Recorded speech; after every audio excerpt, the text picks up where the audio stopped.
Hi, and welcome back to Pittman's Pumpkin Patch, Pittman's Garden Patch.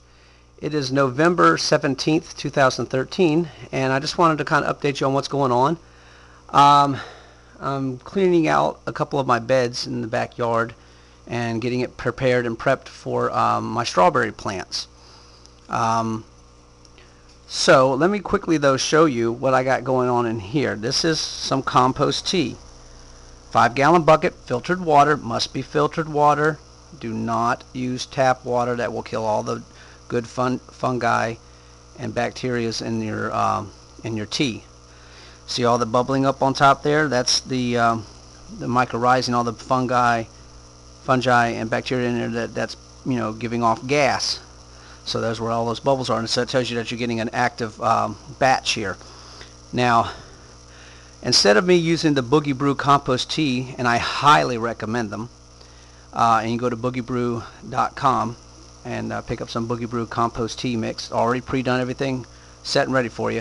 What I did, because I was out of it, is yesterday I had 2 cubic yards of mushroom compost, that stuff I have been bragging about. They only had 2 cubic yards left at the nursery where I get it from, so I said bring it over, because they won't get any until March or April of 2014. So they brought it over and everything, and it is gorgeous, and I'll show you that in just a minute. But I used some of that, and I put it into the burlap bag, and I put some azomite, rock dust, trace minerals in there with it. And I had it going overnight, but there was very little bubbling action, and I should have seen some by then. So what I did was when I kind of first woke up this morning, I was like, wait a minute, I got some of that Job's 444 organic fertilizer that has the mycorrhizae built into it. So I put some of that into the bag this morning, and then this is what I'm already getting. See, so this is already telling me I'm getting a better batch, so I'm going to let it go to all the rest of the day till I get a good foam or froth on top of this. Then I know it's ready. But the smell, it just smells good. It's a little bit sweet, neutral, but just has a fresh. I wish they could package this smell into one of those Glade plugins or something. That would be perfect, because it just has a clean, you just aired out your home kind of smell, and it just it's just nice. So anyways, that's going on. There's a couple air stones in there, and there's the air pump there. Walking by, let me go show you the mushroom compost that I brag so much about. Yeah, there's my tomatoes. I've been picking some off. Things are going good, but I got some troubles with the leaves. I got some yellow. You can see, like right there, some yellowing and spots and green veins and stuff like that, and a little bit of curling. So that's why I started making that compost tea stuff last night, so that I give it a shot of that, and I'm hoping that's going to fix a lot. There's the peppers down there doing nicely. The lateral shoots aren't popping out as fast as they did the first time around, but they're still there, and they're going to be doing their job. Just give them a little more patience. Now, here is the black gold right here. This is what I brag about in my videos for the mushroom compost. This is 2 cubic yards. Back it up here. 2 cubic yards of the stuff. And let me tell you, this stuff is just, it has a nice smell to it. It doesn't stink. You don't have to worry about mushrooms sprouting up into the stuff. This stuff comes from a very reputable company. You go to mushroomcompost.com, and that's all you need to know. You'll see all this information you need. Email them, ask them, tell them where you are. Give them your zip code, and they'll see if they have a local distributor or nursery nearby your area. And thank goodness I did, because this stuff is gold. I mean, it is just black as can be, full of nutrients. And this mushroom compost is the byproduct of the mushroom farmer industry, because they can only grow in this stuff so much, and then they can't use it anymore. But the thing is still loaded with nutrients, big time, and so they ship it out to local nurseries and everything. And it's the best product. I will not use anything else but this in my garden as one of my main things. But you don't want to grow in this thing 100%. Okay, it is so rich. They say it can damage your plants. So mix this in with some topsoil, mix it in with your native soil, mix it in with other less composts, and I mean, oh God, it just smells so good. But I got a lot of work to do, so let me show you. Let me show you what's going on in the back here. What I'm also switching over to. Just a little short trip through Muddy Lane. Back here to the garden. Okay, excuse me. Right here, I have, as many of you will notice, this is a brick of cocoa core, which is made from the coconut husks, the husks of coconuts. And so this is a brand I just picked up at a local hydroponic store, and because about that, I could have ordered it off of Amazon, but by the time all the shipping and everything like that, you're looking at about the same price or a little bit more. So I just picked it up locally, and I feel a sneeze coming on, so let's see.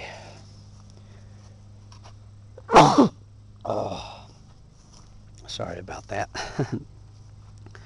And let me show you. I'm going to brew a batch of it right in here. So this is 2 of those bricks. I took a claw hammer and I broke it up.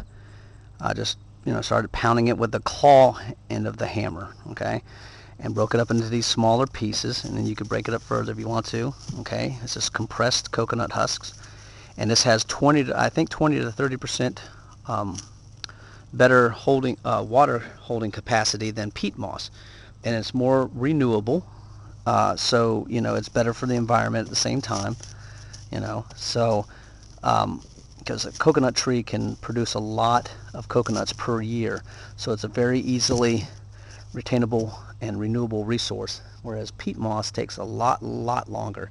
So anyways, following the directions on the bag, I'm going to put in the water and then let it do its thing. It will expand, and I'll show you what that looks like in just a minute.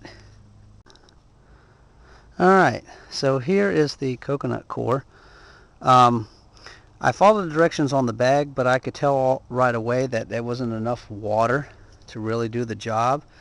So 2 bricks would have required, according to the directions, 6 gallons of water. Okay, well, I put 10 more than that, so a total of 16 gallons of water I put in here for these 2 bricks. And I probably did a little too much, I can tell, because I got a lot of water sitting down at the bottom.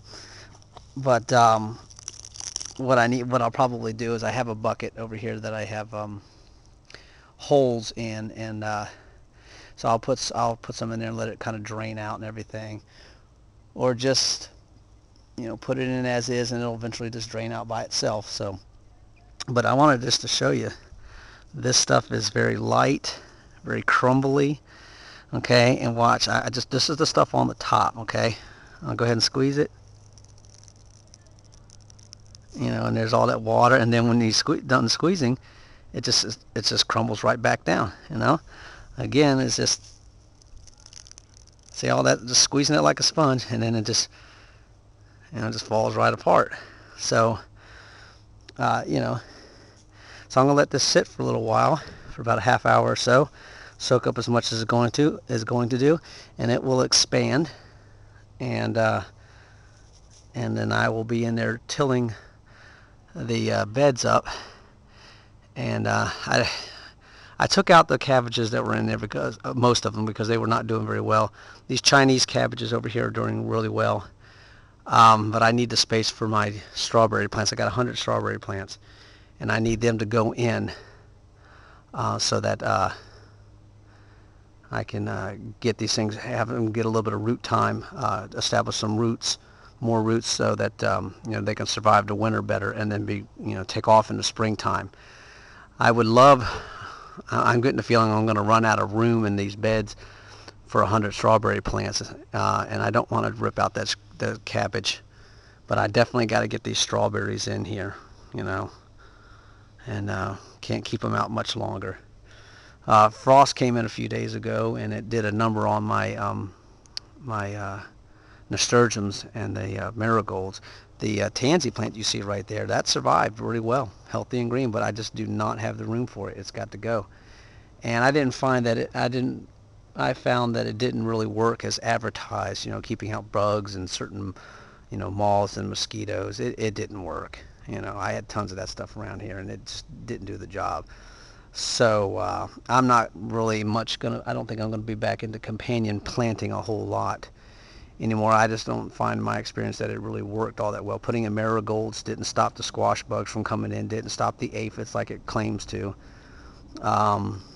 But I think I'm going to stick with neem oil, and I'm going to put up some beetle traps and things like that, cucumber beetle traps and squash vine borer trap kits and everything to try to help with that. And I'm going to be using BT and inject that into my plant stems, the pumpkin plants and things like that when it comes time, so that any borers that put an egg in there and that larva hatches and goes in, they'll be met with the BT and will, you know, do it in before it has a chance to do my plants in.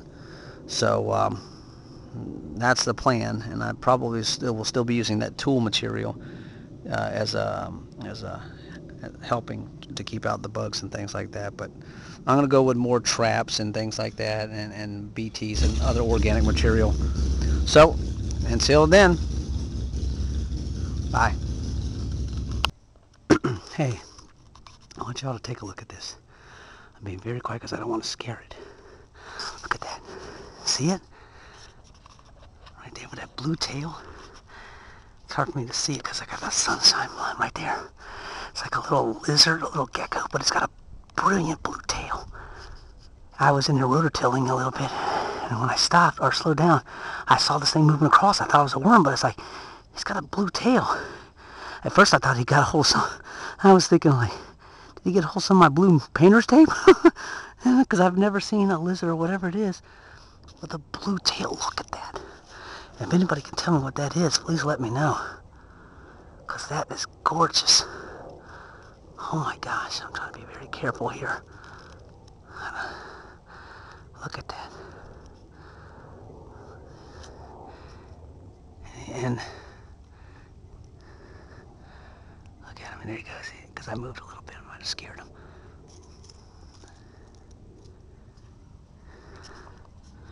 He was trying to get out of the way of the tines on the thing. Look at him, because I'm moving in on him a little bit. I don't want to scare him, but God, I wish somebody could tell me what kind that is. Let's see if I can get a little close-up of him. A little gecko, maybe? A little...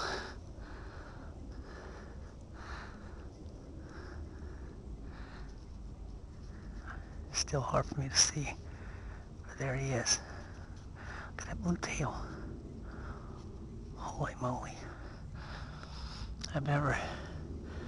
It goes to like a bronze green, kind of like what the Statue of Liberty looks like after oxidation on the copper. And then it goes to a very beautiful blue. I mean, let's see. Look at that. Oh man, that is beautiful. That is beautiful. Don't know what it is. Some kind of lizard. A gecko or something maybe. I don't know. Maybe somebody can tell me what that is, and I'll probably look it up later. After I post this video and everything. Look at that. Hey buddy. How you doing? You in my garden? Okay. See? Stripes on his body like that. Wow. That is gorgeous. Well, I'm going to try to be careful not to disturb you. I don't know if you want to be buried or... But I can tell you what, you're going to be bird food if you're not careful. Oh, I scared him. Oh, he ran out. He ran out. Well, he'll be back, I'm sure, once I get out of the way. But I just want to show you that amazing things you come across in nature. Wow, that was beautiful. So, anyways, I'll get back to work. Just saw that and I was like, oh, let me get the camera real quick. Well, back to work. I'm going to be putting in the peat moss, not peat moss, the coconut coir, and I'm going to be putting in the mushroom compost I got out front. And blending it all in, and then I'll be planting out some strawberries in here. Alright? And I hear the bees. I hate the bees when I'm trying to work anyways.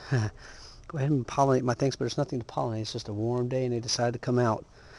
But tomorrow I'm supposed to get a cold front, so we'll see. Alright, back to work. Hi, and welcome back. Well, it's been a long day. It is now 7:30 in the evening, still on November the 17th, 2013. And I just want to update what I had done. It's too dark outside, obviously, to do any videotaping, so I'm inside here in the garage with a grow light. Well, what am I thinking about? I replenished one of the beds out there, cleaned it out, and then replenished it with the mushroom compost. Put in a little bit of acidic fertilizer because, you know, strawberries, you know, they kind of like a little bit of acidity to the soil. Not like blueberries, but still likes a little bit. And I had used my pH tester. It's a direct probe, and measured in a couple different places, and I got around a 6.6 to a 6.3. So I wanted it just a little bit lower. So I just, you know, sprinkled in a little bit of acidic fertilizer that I bought, and you know, put it in with the cocoa core and everything, and then I was able to fit about 28 strawberry plants in that bed, 14 inches apart, and I was able to get 28 strawberry plants in there with it's a 4-foot wide by 8-foot long bed, and the plant spacing was about 14 inches apart. Anyhow, but I got a dilemma because I got so many other strawberry plants. I'm like thinking, oh gosh, where am I going to put them? And but in the meantime, I wanted to show you one of my pride and joys. Remember that broccoli head I was telling you about the other day? Well, there it is. Look at that thing. How gorgeous that is. And I measured it, and this thing's approximately between 7 to 8 inches, depending on where you measure it at. So very happy with that. I'm getting ready to cook that sucker up and eat it. And also, you know, wanted to show you the not the mushroom compost, but the going to the garage here, sorry for the lighting, but the compost tea. Okay, see all that frothing? Remember when I showed you earlier, there was just a little bit. I'm going to get you down to bucket level. So there's quite a bit of foaming and frothing right now, so that is ready. So what I'm going to do is I'm going to dilute it down. I got a couple buckets in here already filled with filtered water. And I'm going to pour some of this out into that, and I'm going to water, and I'm going to put that compost tea on those tomato plants over there and pepper plants to hopefully spring those tomato plants back to life a little bit, because they're suffering through something. And if it's a nutrient deficiency, this compost tea is going to fix that right up. And then I'm just going to, you know, add a little bit more filtered water back in here, add in a little bit more of that 444 organic fertilizer with the mycorrhizae to keep this going. And that way tomorrow I will be able to go out, take this bucket outside and do some compost tea on my kale and maybe some of the collards and things like that, and get them going a little bit more. So anyhow, been a long day, and we'll talk at you later from Pittman's Pumpkin Patch, Pittman's Garden Patch. Have a good one. Here we are. I only have like 5 minutes left on this video camera, so this is a continuation of what I was doing a few days ago. This is now Thanksgiving Day, so this is November 28th, 2013. This is a continuation of what I did a few days ago. So here, happy Thanksgiving to everybody. Here are the strawberry beds that I finally finished planting out. I took this right here, all strawberry plants in here, and all strawberry plants in here. And I still have about maybe 10 or 12 in the garage that I got to get planted out, and that are still in the pallet in there. And of course I have my strawberries over in here in this bed right there. And what I did was I transplanted out the kales, the red Russian kales that were there in the middle bed, and I transplanted out the dinosaur kale as well. So here's where the red Russian kale got transplanted into, and it did fine. And the dinosaur kale, you can see that over there in the buckets. I also transplanted out the lettuce that was in this first bed right there, and put those in the buckets right there on the trampoline, and those are doing just fine. You can see, look at these huge heads of broccoli. It's so bright out here right now, I'm not even sure if I'm getting good coverage. Oh, let's see, there's my hand right there, and huge, over 7 inches in diameter on these broccoli heads. I've harvested about 2 or 3 as it is. Oh God, look at that huge one right there. That one right there, that is well over 8 inches. That's probably at least 8 inches right there. And so cabbage heads are getting a little bit bigger. So anyhow, Thanksgiving morning I'll be out here harvesting my collard greens, and I'm going to be cooking those up. I overslept, so I'm in a rush. So I have these collard greens to harvest, and I'm going to start cooking them up. And so again, I just wanted to wish everybody a happy Thanksgiving. And oh, about that creature that was back in one of the previous part of this video, I think it's a skink or a skank, depending on how you want to pronounce it. So that's what that creature was. I found out later on. So, all right, from Pittman's Garden Patch, Pittman's Pumpkin Patch, I will talk at you guys later, and have a safe and happy Thanksgiving to everybody. Bye.